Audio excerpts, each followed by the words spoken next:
बाबुळगाव वासियांचे कुलदैवत असलेल्या येडोबा महाराज मंदिरात नागपंचमीनिमित्त भाविकांनी दर्शनासाठी मोठी गर्दी केली होती। गेल्या 200 वर्षांची परंपरा असलेल्या बाबुळगावात आजही नागांची पूजा मोठ्या श्रद्धेने केली जाते। या परंपरेमुळेच येथे दर्शनासाठी विदर्भासह मराठवाड्यातील भाविकांचा मोठा ओघ असतो। हिंगोली जिल्ह्यातील सेनगाव तालुक्यात असलेल्या बाबुळगाव या गावाच्या मध्यभागी एका उंच टेकडीवर येडोबा महाराजांचे जुने मंदिर आहे। पुरातन काळात याच मंदिरात जमिनीतून 5 त्रिशूळ प्रकट झाले होते अशी आख्यायिका आहे। त्यामुळेच मंदिरात नागांची पूजा अर्चा केली जाते। नागपंचमीनिमित्त मंदिरात सकाळपासूनच भाविकांची अलोट गर्दी केली होती।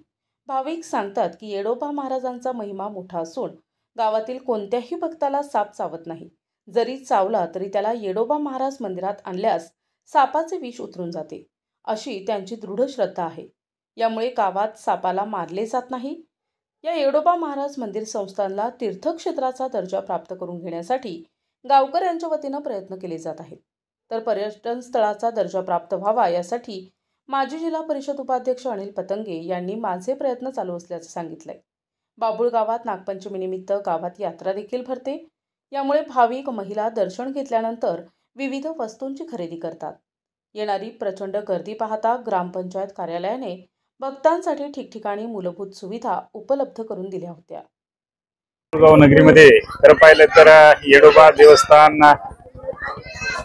नुसतं बाबुळगावच नाही तर सगळं पंचक्रोशी या देवस्थानाला अतिशय श्रद्धेने पुजतात। नागपंचमीच्या निमित्तानं या भागामध्ये आणि आपली संस्कृती आहे की नागाला खरं पाहिलं तर मारू नाही। नाग ही एक नाही म्हणलं तरी शेतकऱ्याचा मित्र असतो आणि हे निसर्गाचं रक्षण करण्यासाठी ते उपयोगी पडतो। आणि खास करून बाबुळगाववासी अतिशय या नागदेवतेला मानतात। आणि या गावाचं वैशिष्ट्य म्हणजे आणि या देवस्थानाचं पौर्णिमेला अतिशय मोठी खरं पाहिलं तर इथं यात्रा भरते। आणि या यात्रेचं वैशिष्ट्य की इथं लहाड पंचमी म्हणून इथं एक वैशिष्ट्य असं आहे की विस्तो खरं पाहिलं तर 5-6 दिवसापासून इथं तयारी सुरू होते आणि आगीमधून इथं लोक श्रद्धेनं त्याच्याहून जातात आणि गेल्याच्या नंतर कोणालाही दुखापत होत नाही।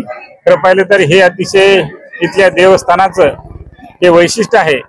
आणि तुम्ही आता बघता आजूबाजूचे सगळं पंचक्रोशीतले सगळेच भक्तगण इथं अतिशय मोठ्या प्रमाणात येतात, पुजतात आणि या गावचं या देवस्थानचं नाव इकडे खरं पाहिलं तर येणाऱ्या काळामध्ये पर्यटनामध्ये असतील त्या तीर्थक्षेत्रामध्ये हे गाव गणले जावं एवढीच आमची येणाऱ्या काळामध्ये अपेक्षा राहील आणि आम्ही सुद्धा त्याच्यासाठी 100% प्रयत्न करणार। बाबुळगाव इथे यात्रा भरते आणि हे मंदिर म्हणजे नागदेवतेचं मंदिर म्हणूनच ओळखले जाते। बाबुळगावात बहुतांशी लोक त्या बाबुळगावाशी कुठलाही सापाला मारण्याचा प्रयत्न करत नाही आणि साप जरी चावला तर आमच्या नगरीतलं कुणीही दवाखान्यात जात नाही, ते इथे येऊन बसणार। आतापर्यंत असं म्हणजे शेकडो वर्षाचा इतिहास आहे की अजून काही कोणाला विजा झालेली नाही। त्यामुळे हे एक मंदिर म्हणजे नागदेवतेचं मंदिर म्हणूनच पूजलं जाते। देवस्थानाला येडोबा महाराज मंदिराच्या नावाने ओळखलं जातं, पण हे अवतार नागाचाच ओळखल्या जातात। ह्या पूर्वीच्या त्या 5 फण्या हे काय कोणी मांडलेल्या नाहीत, काय नाही त्या आलेले आहेत वर आणि म्हणून जमिनीतून वर आलेले आहेत ते बाण आणि म्हणून नागाला आमच्या गावात फार मोठ्या प्रमाणात पूजलं जातं। गावातच म्हणून नाही तर पंचक्रोशीतले माणसं सुद्धा पंचमीनिमित्त आज फार मोठ्या प्रमाणावर इथं दर्शनासाठी येतात आणि आपली श्रद्धा दाखवतात। NTV news Marathi, Hingoli.